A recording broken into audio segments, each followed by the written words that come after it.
አሁን ይሄው ዛሬ በማህበራዊ ሚዲያ የመነጋገሪያ አጀንዳ የሆኑትን የሁለት ታዋቂ እንስቶችን መረጃዎች ይዘንላችሁ ቀርበናል። በመጀመሪያ ስለ ፍቅርና ስለ ትዳር በምትሰጣቸው ምክሮች በምትታወቀው ኤልዳና በቀለ ጉዳይ እናተኩራለን። ባሌ ቢያታልለኝ ቼት ቢያደርግብኝ እንኳን ይቅር እለዋለሁ በማለት በሰጠችው አወዛጋቢ አስተያየትና ባሌ ወተት ጥቁር ነው ቢል ልክ ነህ እለዋለሁ በሚሉ ንግግሮቿ በብዙዎች ዘንድ አድናቆትና ትችት ሲሰነዘርባት የቆየችው ኤልዳና አሁን ላይ ከፍቅረኛዋ ከመጋቢ ሜሎስ ጋር ተለያይታለች የሚለው ወሬ ማህበራዊ ሚዲያውን አጥለቅልቆታል። ኤልዳና በህዝብ ዘንድ እንድትታወቅ ያደረጋት ያ አሳዛኝ ያለፈ ታሪክስ ምን ነበር?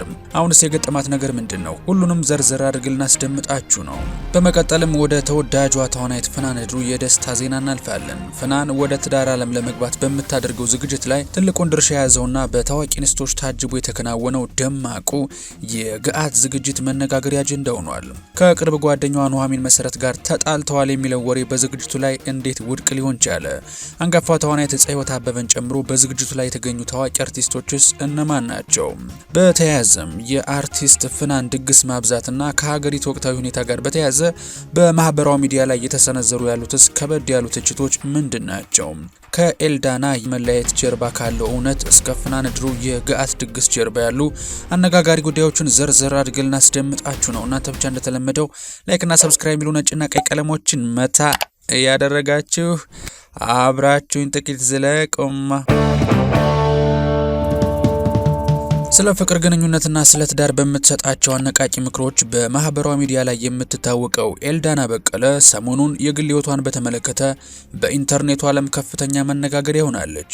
ኤልዳና በብዙሃኑ ዘንድ ተቀባይነት እንድታገኝና ተወዳጅ እንድትሆን ያደረጋት ትልቁ ምክንያት የዛሬ 2 ዓመት ገደማ የገጠማትና ለብዙዎች ትምህርት የሰጠው አሳዛኝ የህይወት ታሪኳ ነበረ። ኤልዳና በወቅቱ ለ2 ዓመታት ያህል በታማኝነት ስትወደው የነበረው ፍቅረኛዋ ሌላ ግንኙነት እንዳለው መጠርጠር ትጀምራለች። ነገሩን ስታጣራ ከሌላኛዋ ሴት ጋር ከ3 ዓመታት በላይ በግንኙነት ውስጥ እንደነበር ትደርስበታለች። ይህንንም ኤልዳና ሳታውቀው ለ2 ዓመታት ያህል ውሽማ ላይም ሳይድ ፒስ አድርጓት እንደነበር ተረዳች። ይህ በታማኝነቷ ላይ የደረሰው ክህደትና የህይወት አጋጣሚ በቀላሉ የሚታለፍ ባይሆንም ኤልዳና ግን በህመሙ ተሸንፋ ከመውደቅ ይልቅ ይህንን ስብራት ወደ ጥንካሬ ቀይረዋለች። ከ6 ወራት በፊት ነበረ ኤልዳና ከመጋቢ ሜሎስ ተሾመ ጋር በትዳር ለመተሳሰር ሽማግሌ መላኩንና ወደ ትዳር መቃረባቸው ሲሰማ ብዙዎች ካለፈው ህመሟ አገገመች በሚል ደስታቸውን ገልጸውላት ነበረ። ይሁን እንጂ በወቅቱ ገና ትዳር ውስጥ ሳትገባ የተናገረቻቸው አንዳንድ ነጥቦች አከራካሪ ነበሩ። በተለይም ባሌ ቼት ቢያደርግ ቢያታልለኝ እንኳን የመታረም ልብ ካለው ይቅር እለዋለሁ ማለቷ በብዙዎች ሴቶች ዘንድ ትልቅ ትችት አስነስቶባታል። በተጨማሪም ስለ ትዳር ያላትን አመለካከት ስትገልጽ ባሌ እንዲያቀብጠኝ ነው የምፈልገው ማለቷና ባሌ አደባባይ ላይ ወተት ጥቁር ነው ቢል ልክ ነህ ብየው ቤት ሲመጣ ነው የማረመው በማለት የተናገረቻቸው ንግግሮች ትዳርን ከመጠን በላይ ተገዥነት የታከለበት አድርገዋለች በሚል በማህበራዊ ሚዲያ ትችትም ድጋፍ አግኝታ ነበር። ኤልዳና አዲሱን ፍቅረኛዋን አባዬ እያለች የምታቆላምጥበትና ገና 3 ወር ሳይሞላቸው አንቨርሰሪ ስታከብር የሚያሳዩ ቪዲዮዎች መውጣታቸው በታዛቢዎች ዘንድ ጥያቄን ጭሮ ነበር። በማህበራዊ ሚዲያ ተጠቃሚዎች ዘንድ ፍቅር ከእውነት ይልቅ ለካሜራ ፍጆታ የቀረበ ይመስላል የሚሉ አስተያየቶች ሲሰነዘሩ ምክር ለሰጪው ቀላል ነው፣ ነገሮች ሲረጋገጡና ጊዜ ሲሰጣቸው ማውራት ይበጃል በሚል ሲመክሯት ቆይተዋል። በአሁኑ ወቅት ኤልዳናና መጋቢ ሜሎስ መንገዳቸውን ለይተዋል የሚሉ ወሬዎች በስፋት ቢናፈሱም ጉዳዩ እስካሁን በባለቤቶቹ በኩል ይፋ አለመረጋገጡን ልብ ማለት ያስፈልጋል። ይሁን እንጂ ይህ ጭምጭምታም ብቻውን የኢንተርኔት ተጠቃሚዎችን በሁለት ጎራ ከፍሏል።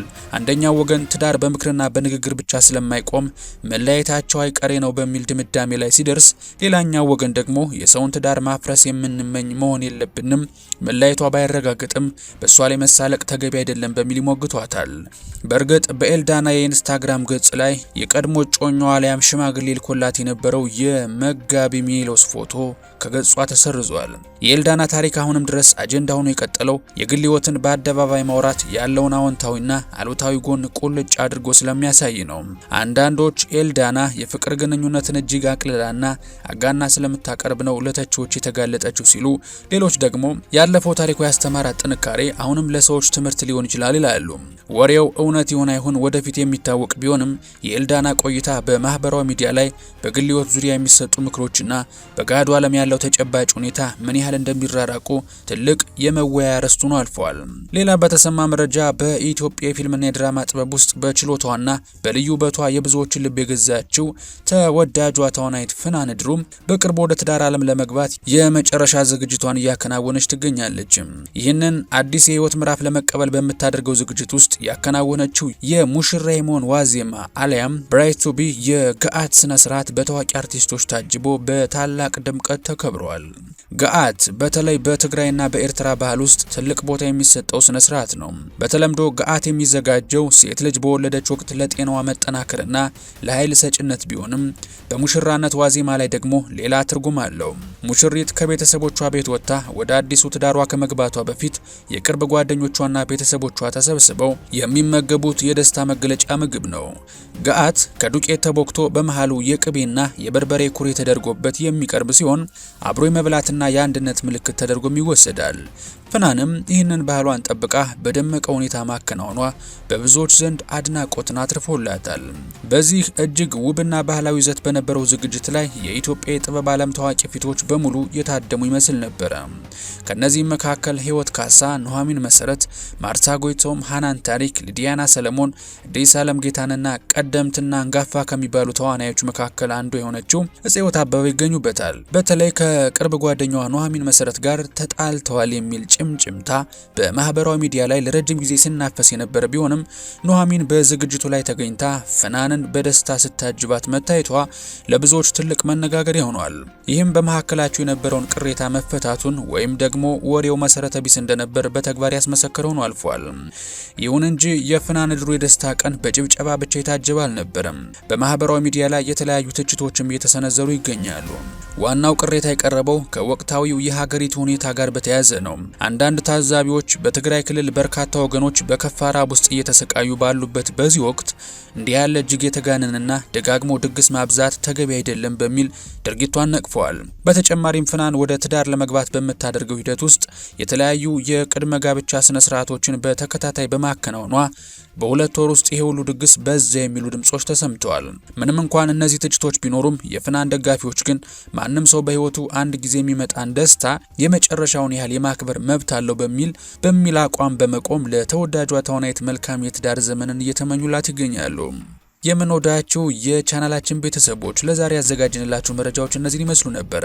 በኤልዳና በቀለ ዙሪያ የሚናፈሱት የመለያየት ወሬዎች እስካሁን በይፋ ባይረጋገጡም የእሷ ታሪክ ግን የግል ህይወትን በአደባባይ ማጋራት ስላለው ተጽዕኖ ትልቅ ማሳያ ሆኗል።